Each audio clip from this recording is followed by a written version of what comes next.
Please subscribe, like and share this video. Thank you for your support. 2 U.S. Code Chapter 30, Operation and Maintenance of Capitol Complex. 2 U.S. Code Subchapter 6, Botanic Garden and National Garden. 2 U.S. Code Paragraph 2141, Supervision of Botanic Garden. The supervision of the Capitol Police shall extend over the Botanical Garden. 2 U.S. Code Paragraph 2142, Superintendent of Botanic Garden and Greenhouses. There shall be a superintendent and assistants in the Botanical Garden and Greenhouses, who shall be under the direction of the Joint Committee on the Library.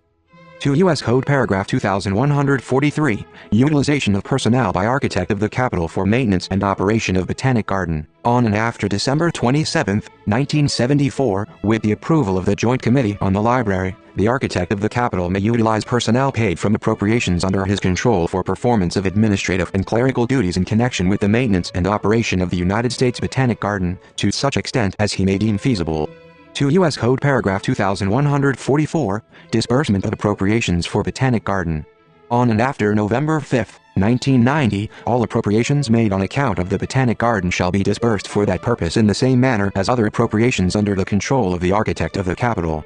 2 U.S. Code Paragraph 2145, Restriction on use of appropriation for Botanic Garden. On and after July 31, 1958, no part of any appropriation for the Botanic Garden shall be used for the distribution, by congressional allotment, of trees, plants, shrubs, or other nursery stock. 2 U.S. Code Paragraph 2146, National Garden. A. Establishment. Gifts. The Architect of the Capitol, subject to the direction of the Joint Committee on the Library, is authorized to 1. Construct a national garden demonstrating the diversity of plants, including the rose, our national flower, to be located between Maryland and Independence Avenues, SW, and extending from the Botanic Garden Conservatory to 3rd Streets, SW, in the District of Columbia, and 2. Solicit, receive, accept, and hold gifts, including money, plant material, and other property, on behalf of the Botanic Garden, and to dispose of, utilize, obligate, expend, disburse, and administer such gifts for the benefit of the Botanic Garden, including among other things, the carrying out of any programs, duties, or functions of the Botanic Garden, and for constructing, equipping, and maintaining the National Garden referred to in paragraph 1.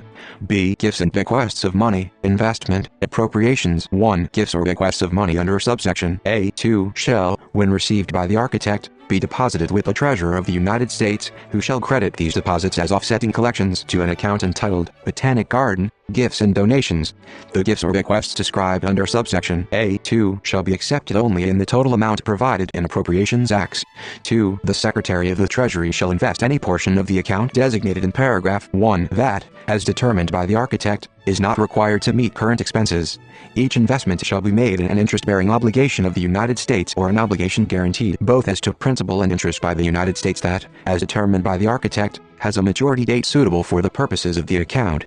The Secretary of the Treasury shall credit interest earned on the obligations to the account.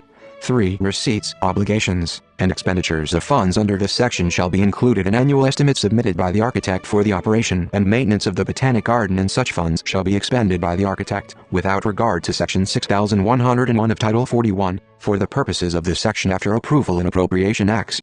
All such sums shall remain available until expended, without fiscal year limitation.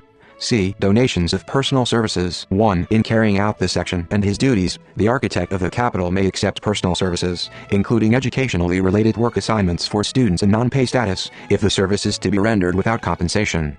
2. No person shall be permitted to donate his or her personal services under this section unless such person has first agreed, in writing, to waive any and all claims against the United States arising out of or in connection with such services, other than a claim under the provisions of Chapter 81 of Title 5. 3. No person donating personal services under this section shall be considered an employee of the United States for any purpose other than for purposes of Chapter 81 of Title 5. 4. In no case shall the acceptance of personal services under this section result in the reduction of pay or displacement of any employee of the Botanic Garden. D. Tax deductions. Any gift accepted by the Architect of the Capitol under this section shall be considered a gift to the United States for purposes of income, estate, and gift tax laws of the United States. 2 U.S. Code Paragraph 2147, Plant Material Exchanges. On and after July 8, 1935, plant material exchanges may be made with botanic gardens, institutions, municipal parks, and gardens. 2 U.S. Code Paragraph 2148, Administration of Educational Outreach and Services. A. Cooperative agreements. The architect of the Capitol, subject to the direction of the Joint Committee of Congress on the Library, may enter into cooperative agreements with entities under such terms as the architect determines advisable in order to support the United States Botanic Garden in carrying out its duties, authorities, and mission. B. No-cost agreements. 1. The architect of the Capitol may, subject to the direction of the Joint Committee of Congress on the Library, enter into a no-cost agreement, through a contract, cooperative agreement, or memorandum of understanding, with a qualified entity to conduct, or provide support for, an educational exhibit, program, class, or outreach that benefits the educational mission of the United States Botanic Garden. 2. Any agreement under paragraph 1 may, a. allow the qualified entity to accept fees for any program or class described in paragraph 1 in order to cover all or a portion of the entity's costs of any supplies, honoraria, or associated expenses for the program or class, and b. subject to such terms as the architect considers appropriate and necessary, grant temporary concessions to the qualified entity, or allow the qualified entity to grant temporary concessions to another person in connection with an educational exhibit, program, class, or outreach described in paragraph 1, including concessions for food and merchandise sales that are specifically related to the educational mission involved. 3. Section 5104 C of Title 40 shall not apply to any activity carried out under this subsection. 4. In this subsection, the term qualified entity means a. the National Fund for the United States Botanic Garden, and b. any other organization described in Section 501C of Title 26 and exempt from tax under Section 501A of such title that the architect of the Capitol determines shares interests complementary to the educational mission of the United States Botanic Garden. C. Construction or improvement of real property. Any authority under subsection A or B shall not apply to any agreement providing for the construction or improvement of real property. D. Applicability. This section shall apply with respect to fiscal year 2015 and each succeeding fiscal year.